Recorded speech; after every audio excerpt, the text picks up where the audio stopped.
Hello friends, welcome to my YouTube channel sweet moment. तो friends, इस story का जो आइडिया है वो कम्प्लीटली मेरा नहीं है। एक्चुअली मैंने काफ़ी टाइम पहले इंस्टाग्राम पे एक रील देखी थी और वहाँ से ये आइडिया मुझे आया। तो इस स्टोरी में जो वांगजी है वो माफिया किंग है, मतलब चाइना में जो जितने भी माफिया वगैरह हैं उनका हेड है। उसके पहले वांगजी के फादर थे, बट 4 ईयर पहले उनकी एक फाइटिंग के टाइम पे डेथ हो गई और उसके बाद से जो वांगजी है वो माफिया किंग बन गया है। उसकी एज 26 है और वांगजी की एक मदर और एक सिस्टर है। और वांगजी उन दोनों से बहुत प्यार करता है। और वांगजी की एक फियांसे भी है जो कि जिसके साथ उसके कल मैरिज है। और ये अरेंज मैरिज है। वांगजी के फादर ने काफ़ी टाइम पहले ही उसकी मैरिज फिक्स कर दी थी।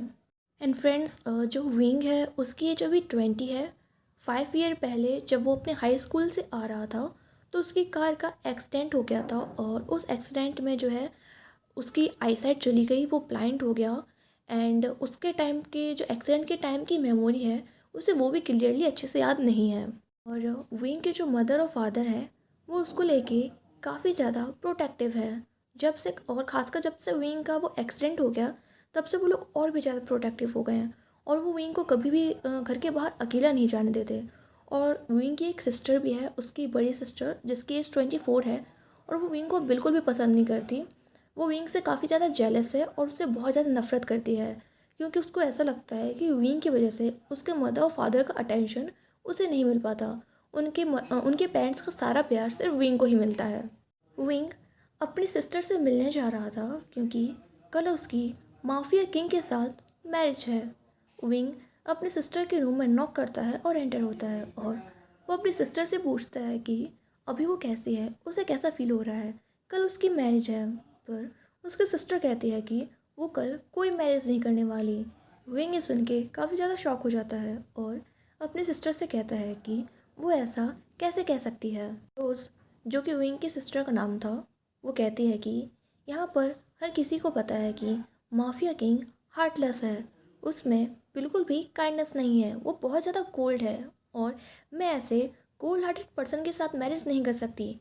और ऐसे भी मेरा बॉयफ्रेंड है, मैं उसको नहीं छोड़ सकती। विंग ये सुन के और भी ज़्यादा शॉक हो जाता है और अपनी सिस्टर से कहता है, पर सिस्टर, आपने तो उससे ब्रेकअप कर लिया था ना।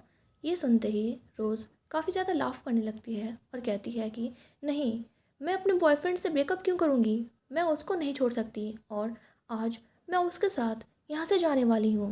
ये सुनकर विंग और भी ज़्यादा वरिड हो जाता है। वो कहता है कि सिस्टर, अगर आप मैरिज से ऐसे ही चली गई तो आपको पता है ना, मदर फादर की लाइफ डेंजर में आ जाएगी। वो माफिया किंग किसी को भी माफ़ नहीं करेगा। रोज़ कहती है कि तो मैं क्या करूँ, मैंने थोड़ी ना कहा था कि मेरी मैरिज उस माफिया किंग के साथ फिक्स करो। मैं अपनी लाइफ को तुम लोगों की वजह से ख़राब नहीं कर सकती। विंग को भी पता था कि जो माफिया किंग है वो कितना ज़्यादा कोल्ड और हार्टलेस है और उसके अंदर जरा सी भी मर्सी नहीं है। पर विंग की सिस्टर से जब स्टार्टिंग में पूछा गया था कि क्या वो इस मैरिज के लिए रेडी है, तब उसने हाँ कहा था। उसे उसी टाइम मना कर देना चाहिए था। अब वो इस तरह बाकी सारे लोगों की लाइफ, खासकर उसके पेरेंट्स की लाइफ, ऐसे खतरे में कैसे डाल सकती है। विंग को पता था कि वो काफ़ी ज़्यादा सेल्फिश साउंड कर रहा है। अगर उसे खुद को माफिया किंग से मैरिज करनी होती तो वो खुद भी मैरिज करने के लिए कभी रेडी नहीं होता। पर फिर भी वो अपनी सिस्टर से कहता है, सिस्टर, जब आपसे फादर ने मैरिज के लिए पूछा था तब आपने हाँ क्यों किया था। ये सुनते ही रोज़ काफ़ी ज़्यादा एंग्री हो जाती है और कहती है कि वो 10 साल पहले की बात थी, तब मैं चाइल्ड थी और तब मुझे नहीं पता था कि वो बॉय माफिया किंग होगा। एंड ऐसे भी अब मेरा बॉयफ्रेंड है, मैं उसके अलावा किसी और से मैरिज बिल्कुल भी नहीं करूँगी। विंग कहता है, सिस्टर, इसका अब कोई और सॉल्यूशन नहीं है, आपको मैरिज करनी ही होगी, वरना वो माफिया किंग फादर और मदर की जान ले लेगा। ये सुनते ही रोज़ लाफ करने लगती है और कहती है, हाँ तो ले ले, मुझे कोई फ़र्क नहीं पड़ता। ऐसे भी वो दोनों सिर्फ तुमसे ही प्यार करते हैं, ऐसा लगता है जैसे मैं उनकी डॉटर ही नहीं हूँ। जब वो लोग मेरी केयर नहीं करते तो मैं उनकी केयर क्यों करूँ। विंग को रोज़ के लिए काफ़ी ज़्यादा बुरा लग रहा था। वो धीरे धीरे उसे जहाँ से वॉइस आ रही थी वहाँ जाता है और रोज़ को हक करने की कोशिश करता है। पर रोज़ उसका हाथ पकड़ती है और उसे अपने रूम के बाहर कर देती है और कहती है कि मुझे टच मत करो, मैं तुमसे बहुत ज़्यादा नफरत करती हूँ। और वो अपना डोर क्लोज़ कर लेती है। विंग को समझ नहीं आ रहा था कि वो उसे क्या करना चाहिए। वो अपनी सिस्टर से बहुत प्यार करता था और वो भी नहीं चाहता था कि उसके सिस्टर की मैरिज माफिया किंग के साथ हो। लेकिन अगर रोज़ इस मैरिज से चली गई तो सिर्फ विंग के मदर फादर की ही नहीं बल्कि रोज़ की जान भी खतरे में आ जाएगी। वो माफिया किंग उसकी इंसल्ट करने के लिए रोज़ को नहीं छोड़ेगा। विंग सोचता है कि उसे अपने फादर के पास जाना चाहिए और इस बारे में बात करना चाहिए कि क्या कोई सॉल्यूशन है जिससे इस मैरिज को रोका जा सके। विंग धीरे धीरे वहाँ से स्टेयर्स उतरता है और अपने मदर फादर के रूम में जाता है। वो नॉक करता है और जब उसके फादर उसे आने के लिए कहते हैं तो वो रूम में एंटर होता है। विंग के मदर फादर विंग को देख के काफ़ी ज़्यादा शौक थे कि वो इतनी रात को यहाँ पे क्या कर रहा है, पर फिर भी विंग की मदर तुरंत विंग का हाथ पकड़ती हैं और उसे उस रूम में जो चेयर्स थी वहाँ बैठा देती हैं। विंग की फेस को देख के लग रहा था जैसे वो काफ़ी ज़्यादा टेंस है, इसलिए विंग के फादर उससे पूछते हैं कि विंग क्या हुआ, तुम इतनी ज़्यादा टेंशन में क्यों हो। विंग धीरे से कहता है कि फादर क्या हमारे पास कोई ऐसा तरीका नहीं है जिससे हम सिस्टर और माफिया किंग की मैरिज को रोक सकें। ये सुनते ही विंग के मदर और फादर दोनों शॉक हो जाते हैं और कहते हैं विंग तुम ऐसा क्यों पूछ रहे हो, तुम्हें पता है ना कि अगर कल की मैरिज रुकी तो क्या होगा, हमारी पूरी फैमिली की लाइफ खतरे में आ सकती है। विंग कहता है हाँ फादर मुझे पता है, पर सिस्टर उस पर्सन से मैरिज नहीं करना चाहती।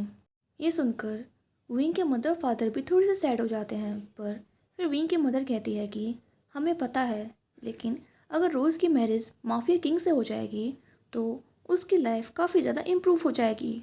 विंग के फादर भी कहते हैं कि माफिया किंग भले ही कितने भी ज़्यादा कोल्ड हार्टेड क्यों ना हो, पर वो अपनी फैमिली से बहुत प्यार करते हैं और जब रोज़ की मैरिज उससे हो जाएगी तब रोज़ उनकी वाइफ हो जाएगी एंड उसकी फैमिली में इंक्लूड हो जाएगी।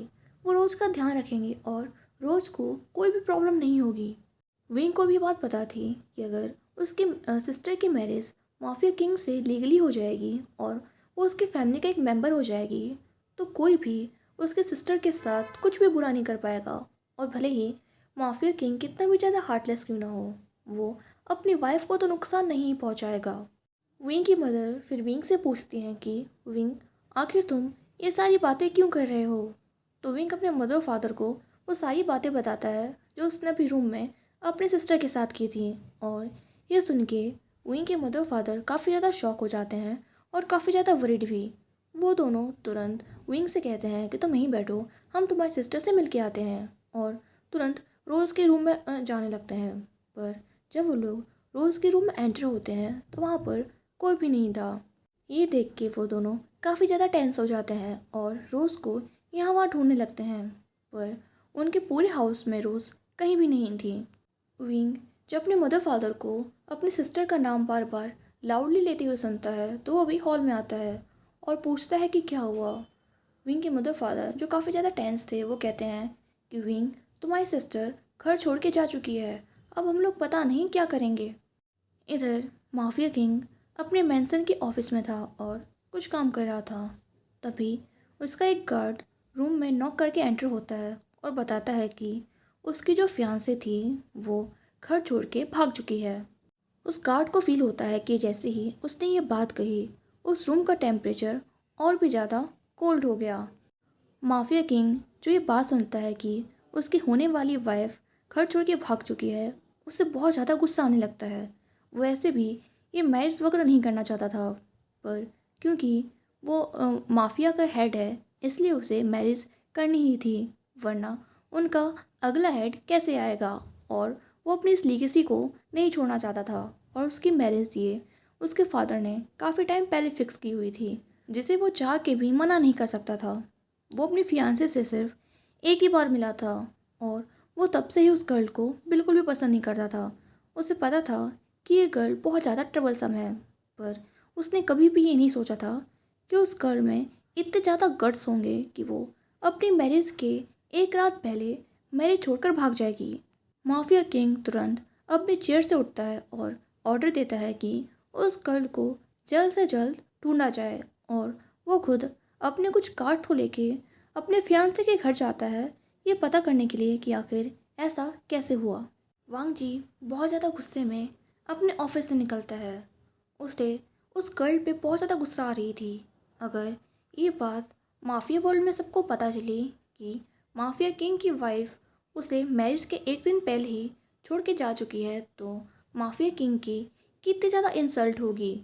वांग जी इस मैरिज से बिल्कुल भी हैप्पी नहीं था, पर उसके मदर और सिस्टर के कहने पे उसने डिसाइड किया था कि वो उस गर्ल को एक चांस देगा और उसकी सारी रिस्पॉन्सिबिलिटी लेगा। पर उस गर्ल ने जो हरकत की है उसके बाद वांग जी को उसे मारने का दिल कर रहा था। और अब जब वो गर्ल वांग जी को मिलेगी तो वांग जी ने जो उस गर्ल को एक चांस देने के बारे में सोचा था, ऐसा कुछ भी नहीं होगा, बल्कि अब वांग जी उसकी लाइफ एकदम हेल बनाने वाला है। और साथ साथ में उस गर्ल के फैमिली की भी। आखिर उन लोगों में इतने गट्स आए कहाँ से। वांग जी जब हॉल में आता है तो उसकी मदर और सिस्टर उसका वहीं पर वेट कर रही थी। वांग जी की मदर और सिस्टर को भी रोज़ बिल्कुल भी पसंद नहीं थी, खास करके वांग जी की सिस्टर जेसिका को। जेसिका और रोज़ दोनों एक ही हाई स्कूल में स्टडी किया करते थे। रोज़ उससे 2 साल सीनियर थी और जब भी जेसिका ने रोज़ से बात करने का ट्राई किया था, क्योंकि वो उसकी सिस्टर इन लॉ बनने वाली थी, तो रोज़ ने हमेशा उससे रूडली बिहेव किया था। जेसिका को रोज़ का नेचर बिल्कुल भी पसंद नहीं था, पर उसे पता था कि उसके ब्रदर की मैरिज रोज़ के साथ ऑलरेडी फिक्स हो चुकी है और इसे चेंज नहीं किया जा सकता, इसलिए वो उसके साथ एडजस्ट करने की कोशिश कर रही थी। और वो अपने ब्रदर को भी रोज़ को एक चांस देने के बारे में सोच रही थी। एंड उसका एक और रीज़न था, वो था विंग। जेसिका और विंग काफ़ी अच्छे फ्रेंड्स थे। जब से वांग जी की मैरिज रोज़ के साथ फिक्स हुई थी, तभी जेसिका विंग से फर्स्ट टाइम मिली थी एंड उसे वो इनोसेंट बॉय बहुत ही ज़्यादा क्यूट और अडोरेबल लगा था। एंड तब से उन दोनों के बीच में काफ़ी ज़्यादा फ्रेंडशिप हो गई थी। वांग जी की मदर जब वांग जी को इतना ज़्यादा एंग्री देखती हैं तो वो उसे समझाने की कोशिश करती हैं कि वांग जी अपने फियांसे की फैमिली के साथ कुछ भी ना करें, वो उसके होने वाले रिलेटिव्स हैं। और साथ में ही उसके फियांसे के फादर वांग जी के फादर के काफ़ी ज़्यादा ट्रस्टेड पर्सन थे। वो हमेशा से माफिया किंग के लिए लॉयल रहे हैं, तो वांग जी उनको कोई नुकसान ना पहुंचाए। पर वांग जी अपनी मदर की कोई भी बात नहीं सुनता, वो भी बहुत ही ज़्यादा गुस्से में था और उसी गुस्से में वो वहाँ से अपने फियांसे के घर के लिए निकल जाता है। सो फ्रेंड्स, आपको क्या लगता है आगे क्या होगा? वांग जी क्या करेगा?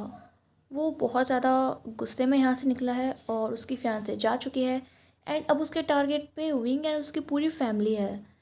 तो अब क्या होने वाला है? और गाइस, आप लोग को स्टोरी कैसी लगी? अगर अच्छी लगी हो, आप इसके आगे के पार्ट सुनना चाहते हो, तो मुझे कमेंट बॉक्स में बताना, मैं इसके आगे के पार्ट शेयर करूँगी। एंड गाइस, आज का पार्ट छोटा मैंने सिर्फ इसीलिए बनाया था ये जानने के लिए कि आप लोग इस स्टोरी में इंटरेस्टेड हो या नहीं। और अगर आप लोग इंटरेस्टेड हो तो मैं कल से इसके बड़े पार्ट बनाने की कोशिश करूँगी। वीडियो अच्छी लगी हो तो वीडियो को लाइक करना, चैनल को सब्सक्राइब करना। मिलते हैं कल। Bye bye, take care.